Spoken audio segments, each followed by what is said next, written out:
2016년 1월 미국 대학생 한 명이 관광객 신분으로 북한에 들어갑니다. 그는 무기를 들고 있지 않았고 기밀을 훔친 것도 아니었고 정치활동을 한 적도 없었습니다. 하지만 이 여행은 미국과 북한의 관계를 완전히 바꿔놓는 사건으로 끝납니다. 그의 이름은 오토 원비어.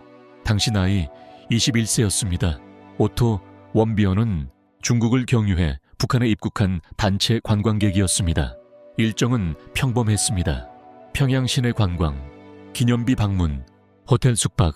그런데 출국을 하루 앞둔 새벽, 그는 호텔에서 갑자기 사라집니다. 공항에 나타나지 않았고 단체 관광객 명단에서도 빠져 있었습니다.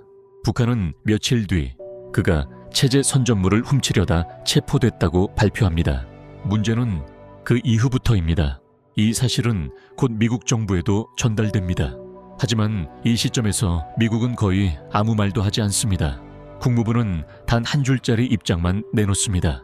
북한에 억류된 미국 시민 문제를 외교 채널을 통해 해결 중이다. 강한 비난도 없고 대통령의 언급도 없습니다. 미국은 과거 경험으로 알고 있었기 때문입니다.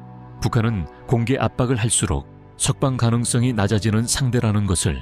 그래서 이때까지 미국의 전략은 단 하나였습니다. 조용히 최대한 자극하지 않고 데려온다. 몇 주 뒤 북한은 오토 원비어를 공개 재판했습니다. 카메라 앞에 선 그는 고개를 숙인 채 울먹이며 자신의 죄를 인정합니다. 선전 포스터를 훔치려 했고 미국의 요청을 받아 움직였다고 말합니다. 그리고 북한은 그에게 노동교화형 14년을 선고합니다. 미국 사회는 충격에 빠집니다. 하지만 이때도 미국 정부는 수위를 낮춘 표현만 사용합니다. 형량이 과도하다. 재판 절차가 국제 기준에 부합하지 않는다. 그 이상은 말하지 않습니다. 고문, 인권범죄, 체제 책임 같은 단어는 의도적으로 피합니다. 이유는 단순합니다. 이 시점까지 미국의 목표는 잘잘못을 따지는 것이 아니라 살아서 돌아오게 하는 것이었기 때문입니다. 그렇게 오토 원비어는 수감됩니다. 그리고 17개월이라는 시간이 흘러갑니다. 이 기간 동안 미국 정부는 그의 정확한 상태를 알지 못합니다.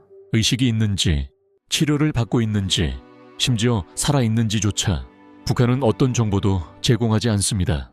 미국이 손을 놓고 있었던 게 아닙니다. 외교적으로 완전히 막혀 있었던 상태에 가까웠습니다. 이때부터 미국 내부에서도 불안이 커지기 시작합니다. 2017년 6월, 북한은 갑자기 그를 미국으로 돌려보내겠다고 통보합니다. 미국은 즉시 의료 전용기를 보냅니다. 그리고 그가 도착했을 때 모두가 말을 잃습니다. 오토 원비어는 의식이 없는 상태였습니다. 눈을 뜨지 못했고 말도 하지 못했고 스스로 숨 쉬는 것조차 어려웠습니다. 북한은 설명합니다. 식중독과 수면제 복용 이후 상태가 악화됐다. 하지만 이 순간을 기점으로 미국의 입장은 완전히 달라집니다. 트럼프 대통령은 공개적으로 말합니다. 이건 사고가 아니라 북한 정권의 책임이라고. 국무부 역시 북한의 설명을 신뢰할 수 없다는 입장을 공식화합니다. 이제 이 사건은 외교적 억류 문제가 아닙니다. 국가 책임이 제기되는 인권 사건으로 전환됩니다. 그리고 며칠 뒤 오토 원비어는 사망합니다. 사망 이후 미국의 대응은 분명해집니다. 미국 시민의 북한 여행은 전면 금지됩니다. 북한은 공식적으로 미국 정부가 규정한 위험 국가가 됩니다.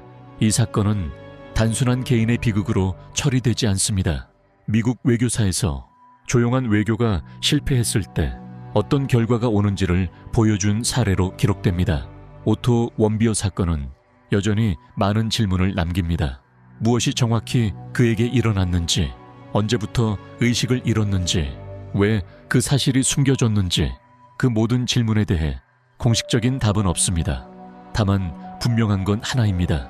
이 사건 하나로 미국은 북한을 다시 보게 되었고 다르게 대하게 되었습니다. 그리고 한 명의 관광객이 두 나라의 관계를 되돌릴 수 없는 지점으로 밀어 넣었습니다.